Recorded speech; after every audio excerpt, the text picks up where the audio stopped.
Hello दोस्तों, आज हम पढ़ने जा रहे हैं मैक्सवेल बोल्ट्जमैन का चाल वितरण। मैक्सवेल बोल्ट्जमैन का चाल वितरण नियम की उत्पत्ति कैसे कर सकती है। इसको अनेक क्वेश्चन है इसके।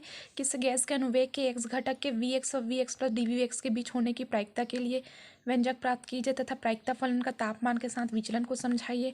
एक क्वेश्चन के अनेक क्वेश्चन के हमारा एक ही आंसर है, तो स्पेशली इसका अधिकतर पूछा जाता है मैक्सवेल बोल्ट्जमैन का चाल वितरण नियम व्युत्पन्न कीजिए।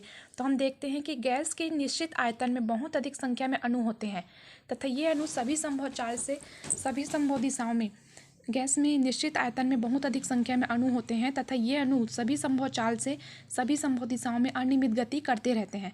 माना हमें चाल सी तथा सी प्लस डी सी की परास में अणुओं की संख्या का व्यंजक ज्ञात करना है। तो माना कि ताप T पर जो है एक बर्तन में आदर्श गैस भरी, एक बर्तन लेते हैं जिसमें आदर्श गैस भरी है। तो मैक्सवेल के वेग वितरण नियम से वेग घट को हम ले सकते हैं V x plus D we x, V Y plus D we Y तथा V Z plus D we Z की परास में अणुओं की संख्या। तो D N is equal to ये हो जाएगा अणुओं की संख्या D N is equal to N bracket M upon 2 pi के टी 3 अपॉन 2 ई की power minus M V x square plus we Y square plus v z square upon 2 k t d we x D we Y D we z. इसको समीकरण 1 लेकर हम चलते हैं। इस चित्र में हम देखते हैं यहाँ पे ओ पॉइंट है और दो समकेंद्री यहाँ पे गोले हैं, वृत्त है बोल सकते हैं, जिसके एक्स अक्ष वाई अक्ष जेड अक्ष है के सापेक्ष वेग के घटक है v x v z v y है। और यहाँ पे आगे देखते हैं कि जहाँ d we x D we Y d z, इसमें जो है d we x D we Y d z वेग आकाश में आयतन अवयव व्यक्त करता है तथा एन जो है दी गई परास में अणुओं की कुल संख्या है। तो माना एक्स वाई जेड अक्ष के अनुदिश वेग घटक वी एक्स वी वाई तथा वी जेड है इसमें, और रखने वाले अणु की चाल वी एक्स, ये जो वेग रखने वाले घटक रखने वाले अणु की जो चाल है वो सी है। तो सी स्क्वायर बराबर क्या हो गया v x square plus we Y square plus v z square. अतः चाल परास सी व सी प्लस डी सी के बीच अणुओं की संख्या एन सी डी सी होगी तथा वे अणु दो सकेंद्री गोले जिनकी त्रिज्या सी प्लस डी सी है के बीच आयतन में होंगे। ये दो सकेंद्री गोले, एक की त्रिज्या सी है एक की त्रिज्या सी प्लस डी सी है, जिनके बीच आयतन में क्या हो गया।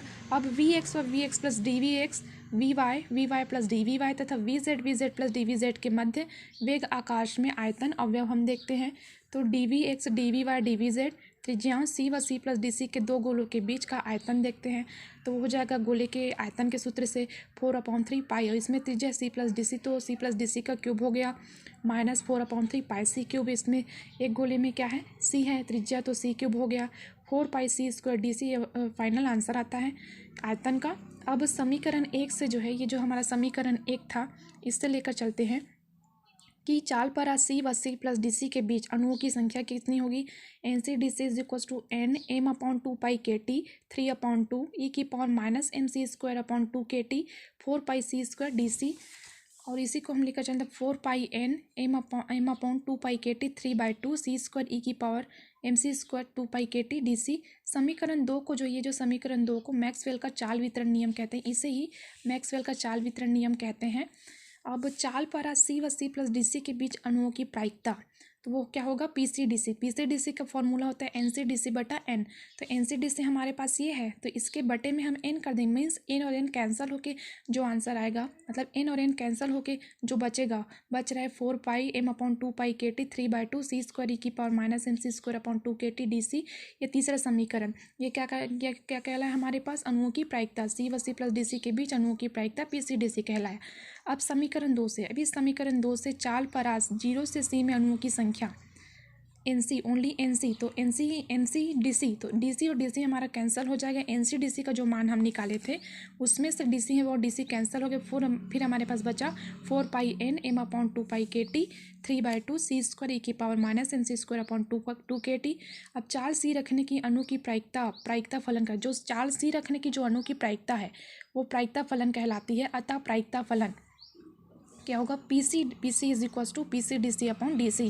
जो पी सी डी सी का जो मान है ये, इसमें से हम बटे में क्या कर देंगे डी सी, तो डी सी और डी सी कैंसिल होकर जो मान बचाइए 4 पाई एम अपॉन 2 पाई के टी 3/2 सी स्क्वायर ई की power minus m c square upon 2 k T.